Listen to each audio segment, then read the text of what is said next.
Let me bring in NBC's Matt Bradley, who is live for us in the region in Tel Aviv for us today. And Matt, we've already seen those Iranian strikes on Israel overnight after the U.S. airstrikes on those nuclear facilities. What else can you tell us about what we're hearing from both Iran and from Israel? Yeah, I mean, what we're hearing from Israel is something like just absolute unmitigated glee. We heard from Prime Minister Benjamin Netanyahu. He actually spoke in a pre-recorded statement that came out right before we heard from President Trump overnight. And it was almost as if he was struggling to restrain his glee, even in this recorded statement.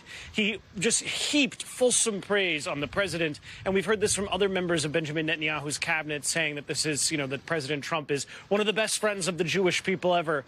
And, there were actually some billboards here, Hallie, on the highway here in Tel Aviv that I saw a couple days ago that said, "Finish the job, Mr. President," had a huge picture of Donald Trump. Already this morning, I saw some pictures. That billboard has been changed to "Thank you, Mr. President." So a lot of gratitude from here. But when we're talking about the rest of the region, Hallie, I don't think that this is necessarily going to fall on sort of stereotypical lines in terms of everybody in the Arab world is going to be opposed to this. We've already heard comments from leaders in the Arab world and in the Middle East condemning President Trump's actions in Iran and what looks like an expansion and internationalization of the conflict. But at the same time, I think you can expect that there's going to be a lot of private approval, a lot of nodding of heads behind closed doors. And that might have been one of the things that tipped the balance for the president. There could have been Arab leaders whispering in his ear, possibly saying, look, we don't necessarily want to see American intervention in the Middle East again because the consequences have been so disastrous in the past. But when President Trump came out and said that Iran was the bully of the Middle East, that's something that, again, is going to be something that a lot of Middle Eastern leaders are going to be nodding their heads over, even if they're not crowing it publicly on the airwaves. A lot of resentment has built up over the past several decades against Iran, which ever since its 1979 revolution has been stating publicly that it's going to be exporting its revolution, its Islamist revolution. And all of the proxies that the Iranians have been financing and propping up in places like Lebanon with Hezbollah, in the Gaza Strip with Hamas, in Iraq and Syria and the Houthis in Yemen, this is spread throughout the Middle East, all of these tentacles. And everywhere the Iranians have been helping prop up these militant groups, all of them inimical to Israel, there has been massive political instability. So I would imagine that if President Trump gets his way, and this is what we heard from his top leaders already this morning, that it looks as though this is supposed to be just a one-off thing. That's right. One and done, going in, striking Iran and leaving. It's unclear whether or not that's something that the rest of the world, maybe the rest of the Middle East, might actually welcome. Intentionally limited, in the words of the Trump administration, Matt, and you heard there from the defense secretary and from others, this is not meant to be any sort of function of regime change. In fact, you heard the vice president tell our own Kristen Welker just this morning on Meet the Press that the U.S. is not at war with Iran. They are essentially looking to take out Iran's nuclear capabilities. It's also worth noting here, Matt, the both private and public communications, the back channels that are open between Iran and the United States. And you heard Secretary Hegseth reference those as well.